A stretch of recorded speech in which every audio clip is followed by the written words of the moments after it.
레위기 19장 19절부터 37절. 너희는 내 규례를 지킬지어다. 내 가축을 다른 종류와 교미시키지 말며 내 밭에 두 종자를 섞어 뿌리지 말며 두 재료로 직조한 옷을 입지 말지며 만일 어떤 사람이 다른 사람과 정혼한 여종 곧 아직 속량되거나 해방되지 못한 여인과 동침하여 설정하면 그것은 책망을 받을 일이니라. 그러나 그들은 죽임을 당하지는 아니하리니 그 여인이 해방되지 못하였기 때문이니라. 그 남자는 그 속건 제물 곧 속건제 수장을 회막문 여호와께로 끌고 올 것이요 제사장은 그가 범한 죄를 위하여 그 속건제의 수장으로 여호와 앞에 속죄할 것이요 그리하면 그가 범죄한 죄를 사함 받으리라.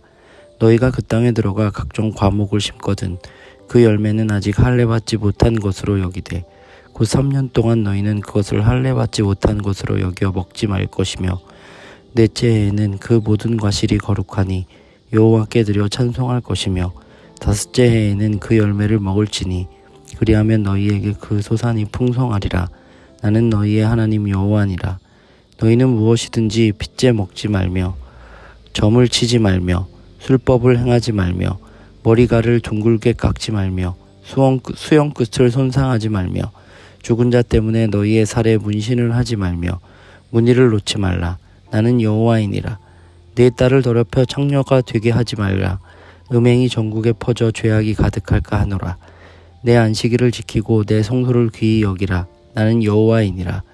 너희는 신접한 자와 박수를 빚지 말며 그들을 추종하여 스스로 더럽히지 말라. 나는 너희 하나님 여호와이니라. 너는 샘머리 앞에서 일어서고 노인의 얼굴을 공경하며 내 하나님을 경외하라. 나는 여호와이니라. 거류민이 너희의 땅에 거류하게 함께 있거든 너희는 그를 학대하지 말고 너희와 함께 있는 거류민을 너희 중에 나은 자 같이 여기며 자기같이 사랑하라. 너희도 애굽 땅에서 거류민이 되었었느니라. 나는 너희의 하나님 여호와이니라.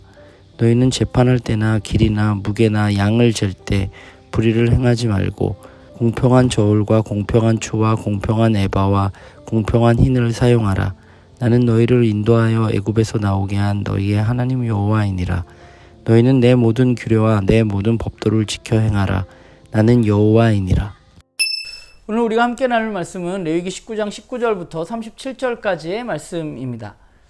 하나님처럼 거룩한 삶이라는 것은 결국 제2의 문제를 넘어서는 삶의 문제와 연결이 되어 있다는 것이 18장 19장이 우리에게 보여주고 있는 모습입니다. 하나님은 이스라엘 민족에게 굉장히 구체적인 삶의 규례들을 이야기하고 계십니다. 오늘 본문에 나타난 규례들은 사실 우리가 읽기에 하나하나 모두 이해될 만한 규정이라고 보기는 저는 조금 어려운 것 같아요. 특히나 19절에 나와 있는 가축의 다른 종끼리의 교미나 두 종자의 혼합, 또 23절부터 나오는 과실수에 대한 구체적인 규례들은 사실상 정확하게 그것이 하나님의 어떤 의도로 이야기하셨는지 우리가 알기는 어렵습니다. 당시의 상황이 분명히 있었겠죠. 물론 그렇다고 해서 우리가 이것을 생각하지 않아도 되는 것은 아닙니다. 우리가 한 가지 살펴보면 가축의 다른 종류끼리의 교미에 대해서는 이런 생각을 해볼 수 있을 것 같아요. 왜 사람들은 가축의 다른 종류를 교미시키려고 하는 것일까 생각하면 이유는 매우 간단합니다. 더 좋은 종을 얻기 위해서입니다. 그건 식물도 씨앗도 마찬가지입니다. 더 좋은 종을 얻기 위해서 혼합하는 것이죠. 그런데 생각해보면 이것이 하나님이 지으신 창조 질서에 맞느냐라는 의문을 우리는 던질 수 있죠.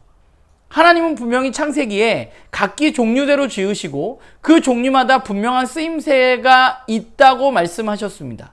그런데 그것을 거스르면서 인간이 보기에 더 효율적이고 더 좋은 종을 얻으려는 것이 과연 옳은 일인가에 대해서 우리는 의문을 가져볼 수 있는 것이죠. 그게 가축의 다른 종끼리의 교미에 대해서 우리가 생각해 볼 수 있는 여러 가지 이유들 중에 하나일 것입니다. 그런데 그것이 어떤 의미였는지 우리가 분명히 모를 수도 있는 것이죠. 제가 지금 이야기한 것이 맞을 수도 있고 또 아닐 수도 있는 것입니다. 저는 그런데 그것보다 더 중요한 것이 있다고 생각해요. 오늘날 시대적이고 문화적인 환경에서 우리가 100% 그 말씀을 이해하기 어려운 부분들이 분명히 성경에는 존재합니다. 그런데 그것보다 더 중요한 것은 하나님이 그것을 지키라고 구별된 이스라엘에게 말씀하셨다는 것입니다. 그 이유를 우리가 모두 알아서 하나님이 이런 의도로 이렇게 하셨어, 이러면 더 좋겠지만, 그러나 우리가 모르는 부분들이 분명히 있다는 것이죠. 말씀을 읽다 보면. 그러면 거기에서 더 근본적인 문제는 사실 오늘 본문에서 이스라엘 민족들이 하나님 말씀하신 규례를 그대로 지켜야 한다는 것입니다. 왜냐하면 하나님의 말씀대로 지키는 것이 우리에게 더 좋기 때문입니다. 오늘 말씀하듯이 하나님은 우리에게 더 풍성한 삶을 살기를 원하십니다. 오늘 과일 규례를 보면 4년 후에 5년 때 과실부터 먹을 수 있다고 하나님 말씀하십니다. 우리는 사람의 입장에서 보면 굉장히 불안할 수 있습니다. 4년 동안은 우리가 과실수를 먹을 수 없는 것이죠. 그런데 하나님 뭐라고 약속하시냐면 5년째는 더 풍성히 주실 것이라는 사실에 대해서 약속하고 계십니다. 우리에게 있어서 그 내용과 더불어서 그보다 더 중요한 것은 하나님에 대한 신뢰입니다. 계속해서 19장에 이야기하듯이 나는 너희의 하나님 여호와다 라는 말은 결국 우리가 하나님의 이름을 믿고 신뢰해야만 한다는 사실을 우리에게 이야기해주고 있는 것이죠. 당시 사회에서 좋아 보이는 풍습도 있었고 우리의 생각에 우리에게 더 많은 유익을 가져다 줄 것 같은 행동들이 분명히 있습니다.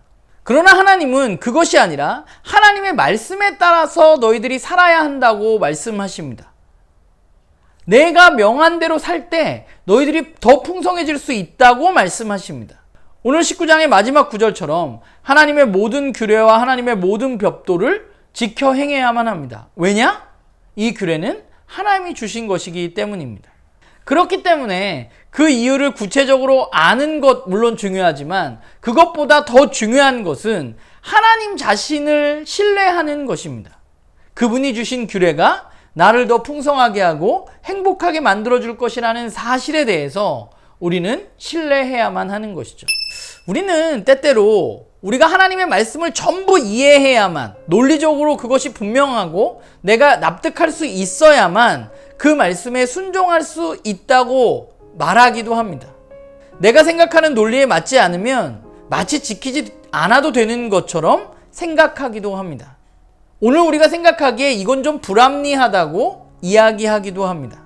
그런데 우리가 하나님의 말씀을 왜 지켜야만 하는가 생각해 보면 그것은 내 논리와 내 생각에 맞기 때문에 우리가 하나님의 말씀을 지키는 게 아니라 그것은 그저 나를 지으시고 온 세상의 주인 되시는 하나님께서 우리에게 말씀하셨기 때문에 지키는 것이죠. 그리고 하나님이 그것을 지키라고 명령하셨기 때문입니다. 우리는 말씀을 보면서 하나님 이런 명령은 좀 지키기 어려운 거 아닌가요? 이런 건 좀 비합리적인 거 아닌가요? 라는 질문을 하기도 합니다. 그런데 그런 질문을 하는 우리에게 오늘 본문이 이렇게 말하고 있는 것 같아요. 야, 나는 하나님이야 라고 말이죠. 욥의 이야기가 있잖아요. 욥이 이해할 수 없는 고난 가운데 하나님 앞에 항변하는 이야기가 나옵니다. 하나님 제발 좀 나와보세요. 나에게 이야기해 주세요. 라는 그 욥의 항변에 하나님께서 그에게 나타나셔서 한 말은 내가 창조할 때 너는 어디 있었니? 라는 말이었죠.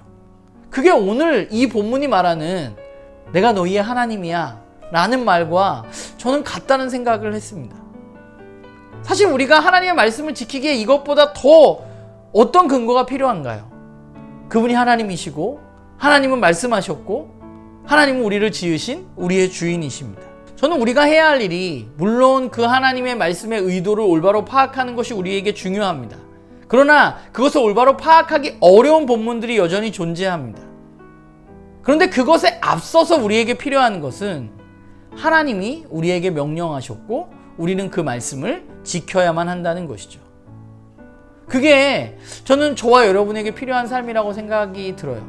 하나님이 오늘도 우리에게 말씀하십니다. 나는 너의 하나님이야 라고 말이죠.